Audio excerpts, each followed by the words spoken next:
Good morning, all. I just wanted to let those who are interested know that in the Google Drive, in Boxing Time Bouts add-ons, you can now get the Bloodsport Kickboxing add-on for Boxing Time Bouts. So all that remained was me to go through and just make sure there wasn't any crazy typos or mistakes. Double checked all my ratings, rules, and then I got the schedule done. So you'll see the first week, there are 8 bouts. So there's basically 8 bouts per week. There are 6 months. So there are 8 bouts per month. I don't date them, but again, in the league, it would be assumed that they're going to fight every 2 months. Chance to heal, chance to prepare for the next fight. So this would be the first month of the first 8 bouts in the first month. Who is in the red corner, who's in the blue corner. There is no advantage to red and blue. It's just so you know when you jot them down in your score sheet, who's on the red side, who's on the blue side. And then the venue, which is listed later in the document. So you'll know that this is the first bout of the season. This is the first month of the season. And these are all the venues, right? And so it's all 48 bouts pre-scheduled. Obviously, the final 4, bout number 1 will be the 4th highest point scorer in the league versus the 1st highest point scorer, the 3rd highest point scorer versus the 2nd highest point scorer. The venues hold a little more historical significance here. And then, of course, our FF1 winner and our FF2 winner will fight in Madison Square Garden for the championship. Again, the rules, I already talked about this yesterday in the video, some art. What's really added to this is some rule changes, some rule-specific changes to Boxing Time Bouts to resemble this league, but also kickboxing.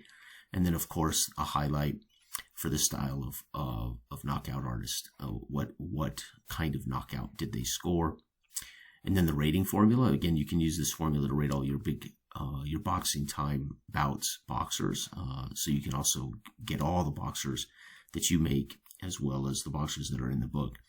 You can get their number value, and that gives you a real good idea of how good a boxer is across the board, of course. Then some actual real life rules. This would be assumed in this American kickboxing league. They use 14-ounce gloves, taped or bare feet, no headgear.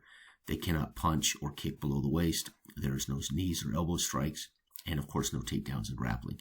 It's boxing, and you can kick to the abdomen, you can kick to the torso and the head, etc.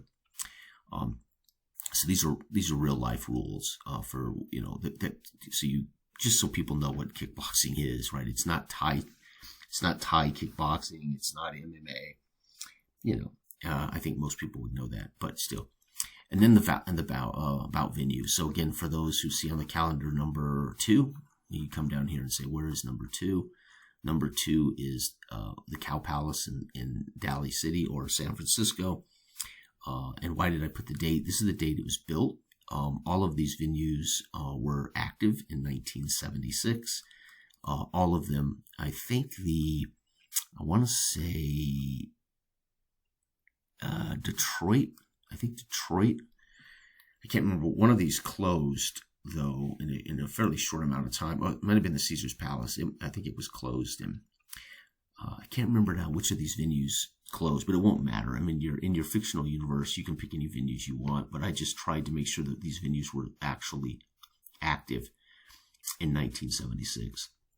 You can obviously make your own venue, do whatever you want, but I wanted it to be, in line with this pseudo history of an American Boxing League Federation being founded in 1976, or whatever era it was founded. But this is the 76 season, would be the debut. Again, you can do your own thing, make your own boxers, make your own leagues, your own structures, your own rules. It's what I'm doing, and adds these rules and some tweaks for those who just are interested in it.